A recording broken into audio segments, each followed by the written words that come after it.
High above the shadowy streets and the dark alleys stands a guardian, a sentinel of shadows, a dark knight. But even he can't fight against injustice alone. So when our mysterious protector needs assistance, he calls. Oh, for the love of... This is Batman and Harley Quinn. Greetings, fanboys and fangirls. I'm Erod and I'm the Blockbuster Buster. So, long story short, Warner Brothers wanted to promote Suicide Squad with some kind of an adult-oriented Harley Quinn Batman animated movie. But when Suicide Squad underperformed, the feature's release was delayed. And 1 year later, Bruce Timm, the man who produced all the DC animated shows that we know and love, turned in this. Poison gas. There's no sense in delaying this any longer, so let's just get it over with. The plot. Poison Ivy and Floronic Man team up to unleash a biological weapon that will turn every living being on the planet into plant mutants. Running out of leads, Batman and Nightwing have no choice but to call upon one of Ivy's former accomplices for help, Harley Quinn. Will their alliance hold true, or will the genocidal jester turn on them? But with the entire world at stake, the dynamic duo will just have to take the risk. Getting eaten alive out here. Oh, thank God. Can I have some of that? It's concentrated sulfuric acid, a super dehydrating agent. All of the crazy crap you got stuffed into that belt and you didn't think to bring bug spray? Now, if this plot sounds insanely familiar, that's because Bruce Timm has done it before. In the Batman the Animated Series episode, Harley Quinn. The only difference between the plot of this episode and the feature is that in the episode is the Joker who is the threat. So yeah, the legendary animator pretty much wasted his time telling the same story all over again. Wait, hold on. Now that I think about it, it wasn't exactly the same. As in this feature, we see a Harley Quinn who regrets her past crimes and is desperately trying to go straight. Wait, no, never mind. He already did that story as well, in Harley's Holiday. So yeah, Bruce Timm pretty much ripped himself off. Character design and animation. They use the exact same character designs from Batman the Animated Series, even though this is clearly supposed to be adult-oriented. So any parents out there who might have accidentally scarred their kids for life renting or buying this movie for them, thinking it was going to be equally as appropriate for them to view as the animated series, are not to blame. Now, I'm not entirely sure if they recycled the designs to save money, but honestly, if they wanted to tell an R-rated story, they shouldn't have used the aesthetic of a PG show. Guess I was thinking of that goofy mullet you used to have. Yeesh, that was like a whole decade of bad hair days. Cast and characters.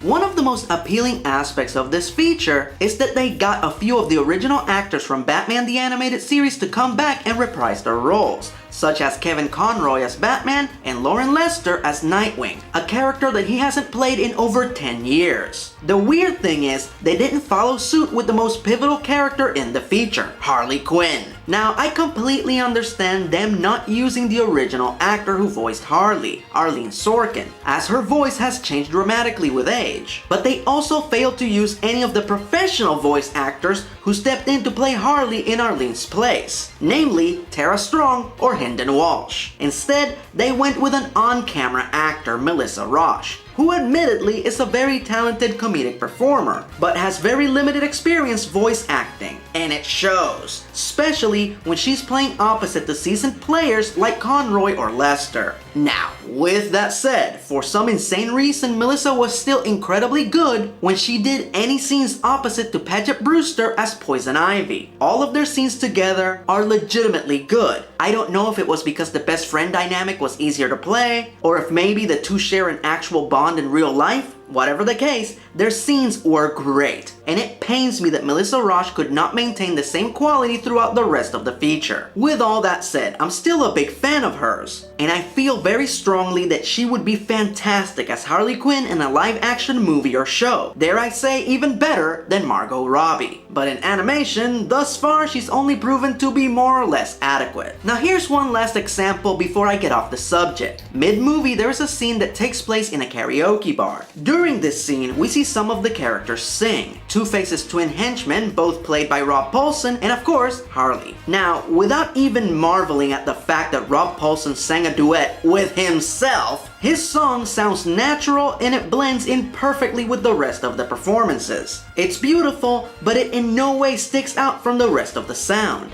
There's so much I wanna do. I've got love enough for two, but I'll never use it, girl, if I don't have you.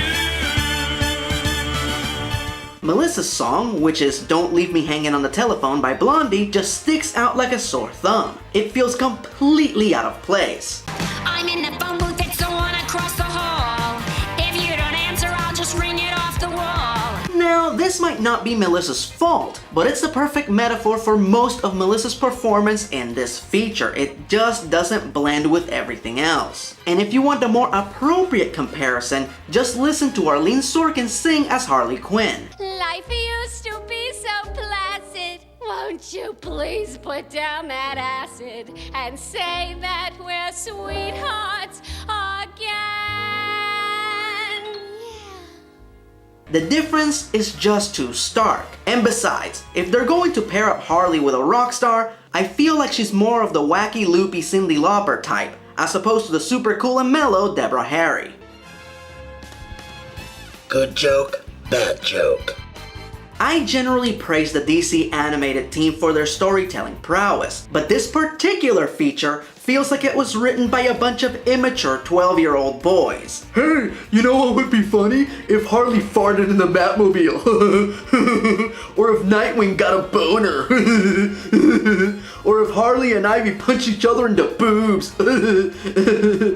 Oh, for the love of! And look, there are some legitimately good moments in this feature, but unfortunately, they are all overshadowed by all this ridiculously embarrassing juvenile humor. And now, I have to discuss a very awkward and uncomfortable scene, so please bear with me. This, of course, is when Harley allegedly has sex with Nightwing. Now, some of you might wonder why this scene bothers me, but not the sex scene between Batman and Batgirl in The Killing Joke. Well, for starters, that scene was consensual, and it took place in an animated feature that is clearly for adults. Here, the characters look nearly identical to their animated series counterparts, and Harley kidnaps Nightwing, ties him up, and refuses to free him until after he has sex with her. Guys, there is no pretty way of saying this, but that is rape. Now, you could make the argument that they don't actually show any kind of sexual act, so there is a chance that Harley might have freed him without receiving any kind of sexual compensation. But it is heavily implied that something did go down in that room between the two of them. And to be perfectly honest, it made me legitimately uncomfortable, and it made it very difficult for me to enjoy the rest of the feature. Now,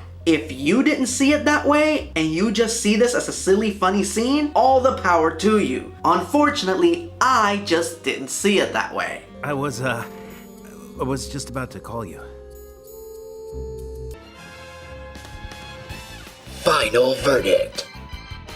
Now the big question is, do I think that the great Bruce Timm has lost his touch? That the once master storyteller lose his marvels and all sense of taste? No. At least, not yet. Honestly, after years of producing children's programming, I can see why he would want to move forward and produce more mature content, and even try his hand at sophomoric humor. I just wish he hadn't used Saturday morning characters to do so. Next up, he's producing the highly anticipated Gotham by Gaslight, with the great Sam Liu as the director, and I have a strong feeling that that will make up for any of this feature's indiscretions. I give it a 5. The things that this feature does well, it does incredibly well. And the rest is the kind of questionable content that sticks to your mind like flypaper. Watch it only if you're an adult, mature, hardcore fan of Batman the Animated Series, who just has to see everything that is remotely connected to the franchise. But if you're one of those people who are super sensitive about anything related to your childhood being violated, you might want to skip this one. You've been warned.